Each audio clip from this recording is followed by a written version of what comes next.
ശ്രാവണ മാസത്തിലെ 5-ാം ദിവസമായ ശുക്ലപക്ഷ പഞ്ചമിയാണ് നാഗപഞ്ചമിയായി ആചരിക്കുന്നത്.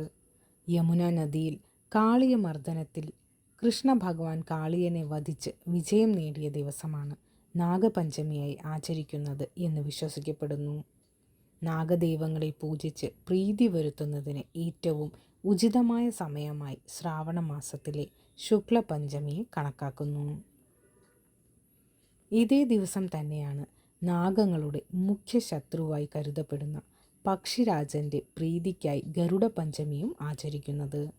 നാഗങ്ങളും ഗരുഡനും തമ്മിലുള്ള വൈരം ഇല്ലാതായ ദിവസമാണിത് എന്നതാണ് ഇതിന് പിന്നിലുള്ള ഐതിഹ്യം. ഈ ദിവസം ഗരുഡനെ പ്രീതിപ്പെടുത്തിയാൽ നാഗങ്ങളുമായുള്ള ശത്രുത കുറയുമെന്നും അങ്ങനെ നാഗങ്ങളുടെ വംശം സംരക്ഷിക്കപ്പെടുമെന്നും കരുതപ്പെടുന്നു.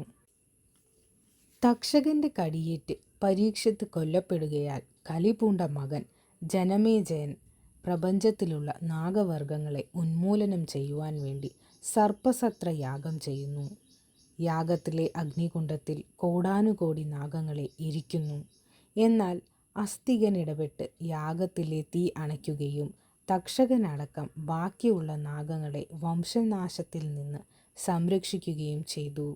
ഇത് സംഭവിച്ച ദിവസം ശ്രാവണ ശുക്ലപക്ഷ പഞ്ചമിയായിരുന്നുവെന്നും അതുകൊണ്ട് തന്നെ അന്നു മുതൽ നാഗങ്ങളുടെ ക്ഷേമത്തിനായി നാഗപഞ്ചമി ആഘോഷിക്കുന്നുവെന്നും വിശ്വാസം നിലനിൽക്കുന്നുണ്ട്.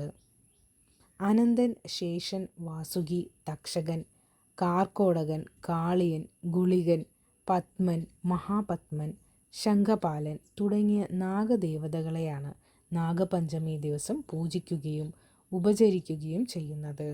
നാഗപഞ്ചമി ദിവസം നാഗപൂജയും നാഗത്തിന് പാലൂട്ടുകയും ചെയ്താൽ ജന്മാന്തരങ്ങളായുള്ള നാഗശാപങ്ങൾ എല്ലാം തീരുമെന്നും വിശ്വാസമുണ്ട്. ഈ ദിവസം ശാരീരിക ശുദ്ധി പാലിച്ച് വീടും പരിസരവും ശുചിയാക്കി നാഗദൈവങ്ങളെ മനസാ പ്രാർത്ഥിച്ചാൽ അവർ തൃപ്തരായി സർവ്വ ഐശ്വര്യങ്ങളും നൽകും എന്ന് കരുതപ്പെടുന്നു.